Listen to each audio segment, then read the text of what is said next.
Greetings and welcome to Your Health Life. Dr. Singh, your favorite acupuncture physician, food therapist, herbalist, and more. If this is your first time at this channel, the topic for today is about quinoa. Please touch the subscribe, the red word subscribe. Bell will appear and click that if you want future uploads automatically. I'm spending a little bit of time explaining this because for these videos, health videos, to circulate YouTube and activity so other people will become in contact with these type of videos, it needs to have some engagement with you, the viewer. If you're already a subscriber, touch the like. Even if you're a subscriber, again, it helps with the circulation of YouTube choices. Comment if you have a time, but most importantly, like if you like the channel.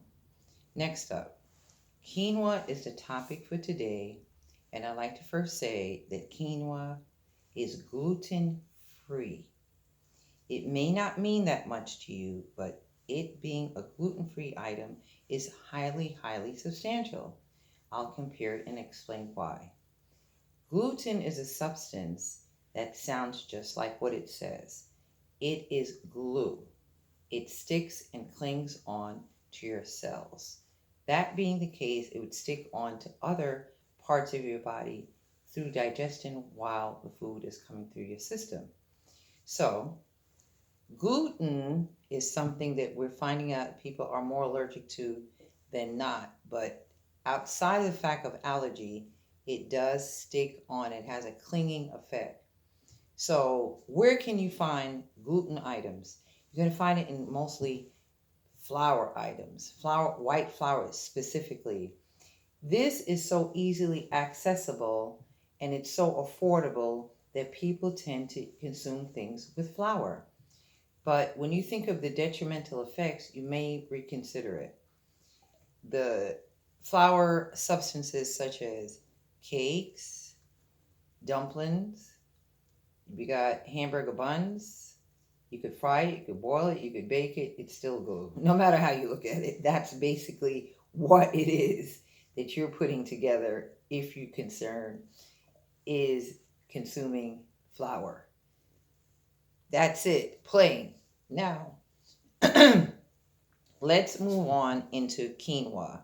You could find much more in-depth information and explanation. This is researched information. This is experienced people. You could go to ancientgrain.com if you care to do that.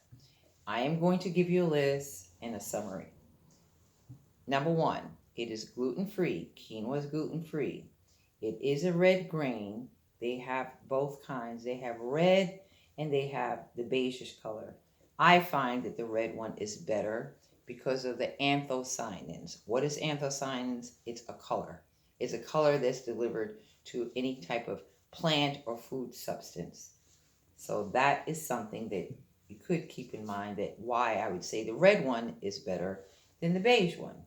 Next up, it also have a superior value in terms of amino acids regarding lysine and isolysine. This is a good source of protein, so it is delivering protein to your body in a quicker, faster, expeditious way. Next, quinoa also has zinc, copper, and potassium. Those are minerals that one needs, and you could get it from other things, but we're speaking about quinoa. You could get it, these particular minerals, which will help to synthesize freeing your body of radicals. Or let me put it this way. By consuming quinoa, you're having something that's a superoxide and enzymes. So cancer cells will not flourish. Basically, it's proven to be anti-aging. It helps with keeping blood sugar lowered. Or maybe in your case, you don't have a blood sugar condition. So that would be the go-to to prevent it. Another thing that quinoa is good for is inflammation. Inflammation is something that people develop in their systems when they've been to an accident, when they have a traumatic experience, or any other type of illnesses. Inflammation is something that people want to get away from.